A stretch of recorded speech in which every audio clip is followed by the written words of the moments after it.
টলিউডে কোনো অভিনেতাকে বয়কট করার জন্য কোনো অফিসিয়াল চিঠির দরকার হয় না। শুধু ওপরতলার একটা ফোন আসে আর রাতারাতি সেই অভিনেতার হাত থেকে সমস্ত প্রজেক্ট কেড়ে নেওয়া হয়। হ্যাঁ, ঠিক এই ভাষাতেই টলিউডের অলিখিত ব্যান কালচার বা আনরিটেন ব্যান কালচার নিয়ে এবার প্রকাশ্যে মুখ খুললেন খোদ মেগাস্টার সাহেব ভট্টাচার্য। কিন্তু একটা রানিং মেগা সিরিয়ালের হিরো হয়েও হঠাৎ কেন এমন ডেঞ্জারাস সত্যিটা ফাঁস করার সাহস দেখালেন তিনি? আপনারা জানেন, টলিউডে এখন রূপা গাঙ্গুলি এবং রুদ্রনীল ঘোষের নেতৃত্বে অপারেশন ক্লিন আপ চলছে। আর ঠিক এই সময়ই বিনোদন এক্সপির লেটেস্ট রিপোর্ট অনুযায়ী টলিপাড়ার এই নোংরা রাজনীতি নিয়ে বোমা ফাটালেন কথা এবং গঙ্গা খ্যাত সাহেব। কিন্তু আসল ঘটনাটা এখানেই। সাহেব যে অঘোষিত বয়কটের কথা বলছেন তার শিকড় টলিউডের কতটা গভীরে পৌঁছেছে তা জানলে আপনিও চমকে উঠবেন। একবার লজিক্যালি ভেবে দেখুন, সাহেব ভট্টাচার্য কোনো সাধারণ অভিনেতা নন। বছরের পর বছর তিনি নিজের মেরিট দিয়ে টলিউডে টিকে আছেন। কিন্তু এই ইন্ডাস্ট্রিতে শুধু ট্যালেন্ট থাকলেই হয় না, এখানে টিকে থাকতে গেলে রুলিং লবির গুড বুকে থাকতে হয়। যারা একটু প্রতিবাদী বা যারা দাদাদের কথায় ওঠা বসা করে না, তাদের সোজাই অলিখিত ব্যানের শিকার হতে হয়।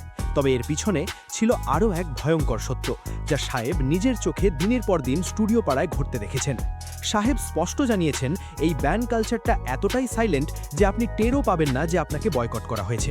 হঠাৎ দেখবেন আপনাকে কোনো সিনেমার প্রিমিয়ারে ডাকা হচ্ছে না, প্রডিউসাররা আপনার ফোন ধরা বন্ধ করে দিয়েছে, আর ফ্লোরে আপনার জায়গায় অন্য কাউকে কাস্ট করে নেওয়া হয়েছে। কোনো প্রমাণ থাকে না, কিন্তু ক্যারিয়ারটা সাইলেন্টলি শেষ করে দেওয়া হয়। কেউ ভাবতেও পারেনি এরপর কি হতে চলেছে।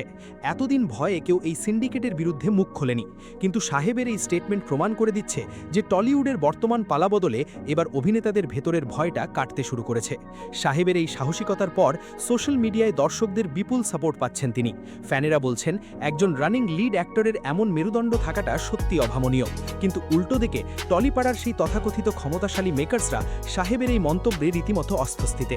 এরপর যা ঘটবে তা পুরো ইন্ডাস্ট্রিকে নাড়িয়ে দেবে, কারণ সাহেব যে সত্যিটা ফাঁস করেছেন তা যদি নতুন কমিটি ইনভেস্টিগেট করা শুরু করে তাহলে অনেক রাঘব বোয়াল ফেসে যাবে।